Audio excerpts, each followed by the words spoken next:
Welcome. My name is Steve Dubin. I am the host of South Shore Senior News's podcast, My Generation. We profile folks who work with seniors, help seniors, and are doing innovative things sometimes with their seniority. And I encourage you to contact me via the website if you have an interesting guest that you could recommend for us to interview. I'd appreciate that. Today's guest is Nicole Long. She is the CEO of OCES, which is Old Colony Elder Services. She has been there an astounding 18 years, and she runs one of the largest social service agencies in the eastern part of the state. And I want to talk to her about how her many services and organization can benefit our audience. And let me give you a brief background on Nicole. She, in addition to being long-term at her position, she has a master's in social work from Bridgewater State and a bachelor's in criminal justice and social work from Messiah University. And with that, I welcome you to the show, Nicole. Hi, Steve. Thank you for having me. Pleasure. So tell us a little bit about the organization in general, so we have a sort of an umbrella feel to what you do. I'd be happy to.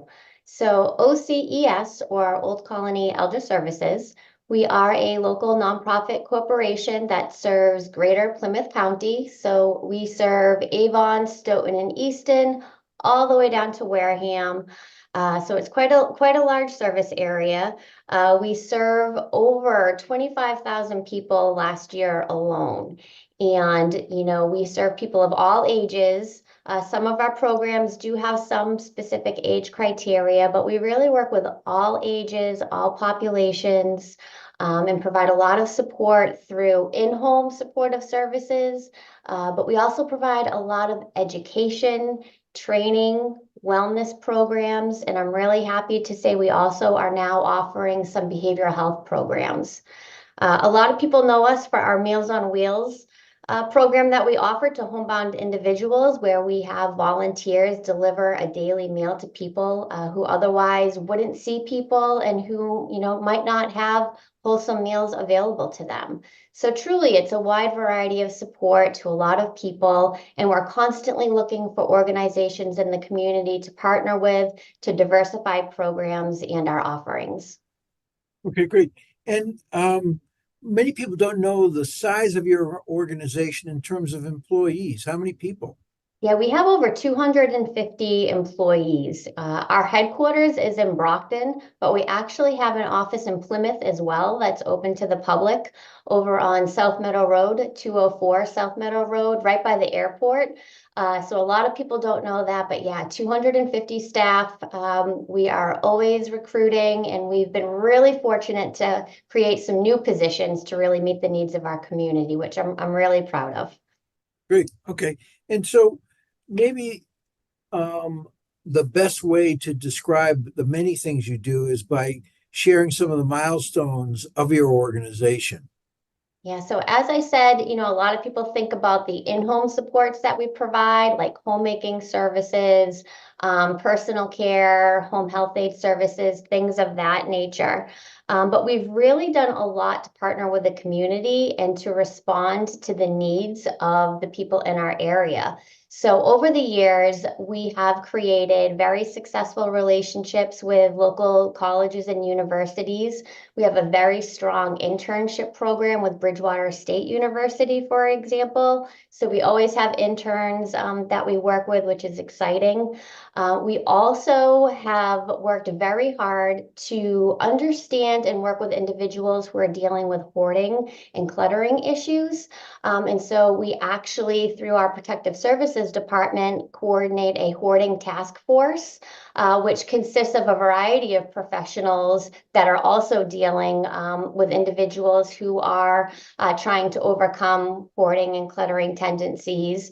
And along with that, we're really happy that I think it was in 2013, we actually created the first World Elder Abuse Awareness Day for our area.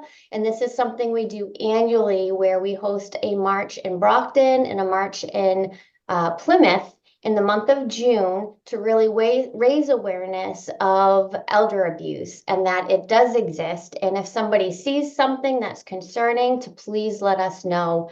And our Protective Services Department works very hard to resolve those issues.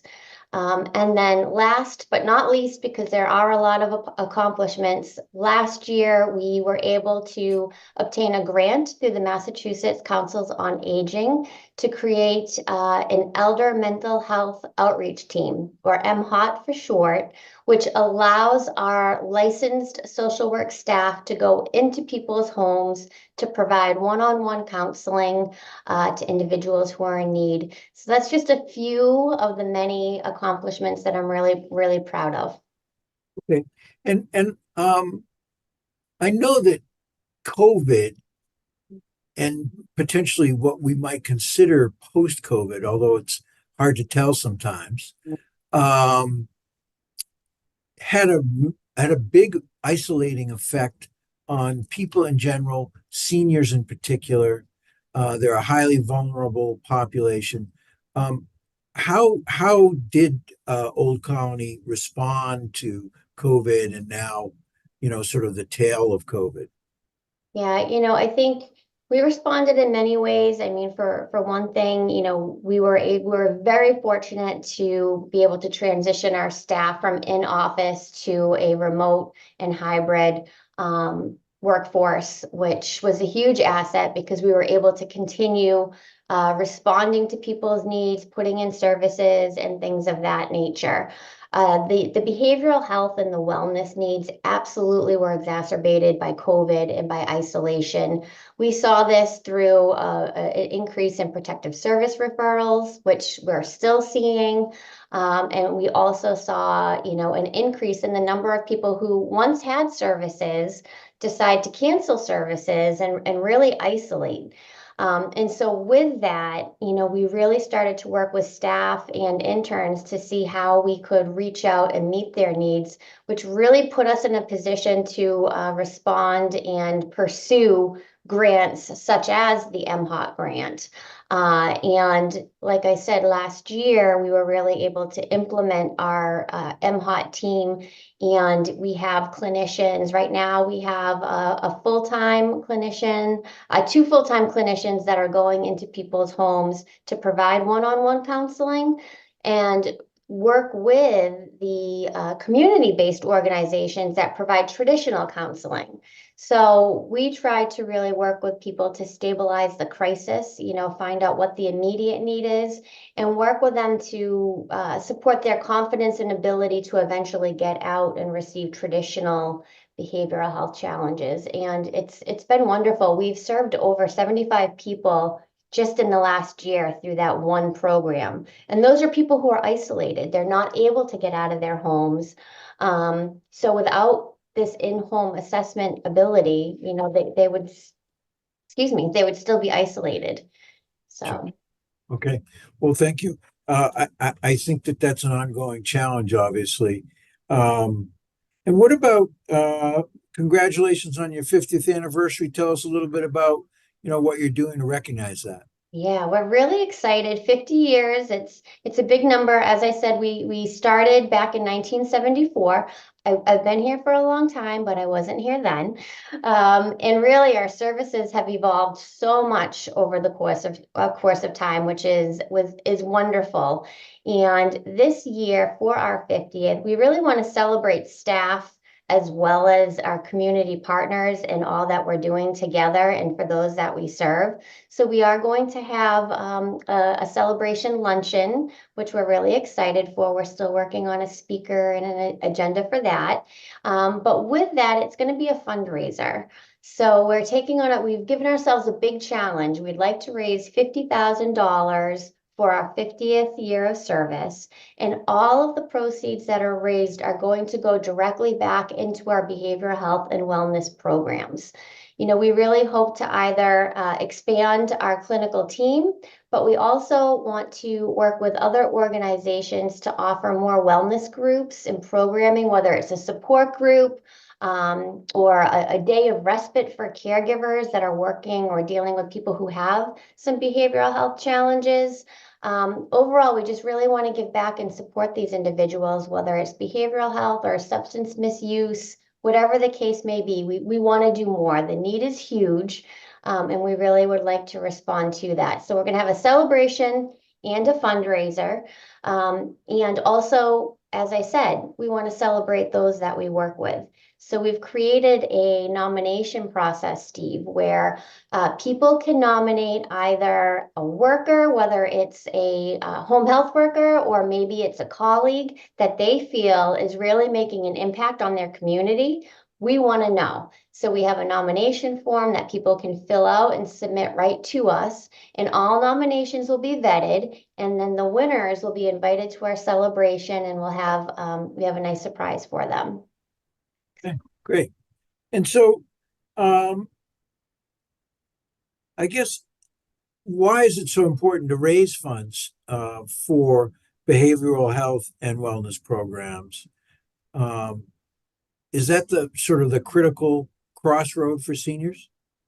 Right now, from between COVID, just the normal aging process, the grieving process, the need for support around behavioral health, depression, the need is just growing. It's growing astronomically.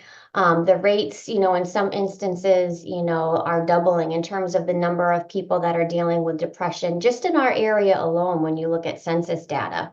And while there are a lot of community-based organizations that are available to help, the wait lists for services are so long.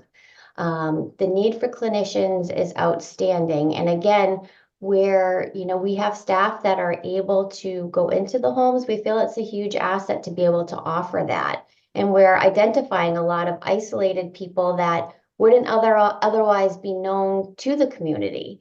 So we just really feel a sense of urgency to respond to that and be creative in how we partner and offer services to those individuals. So that's why right now we're really focusing in on that.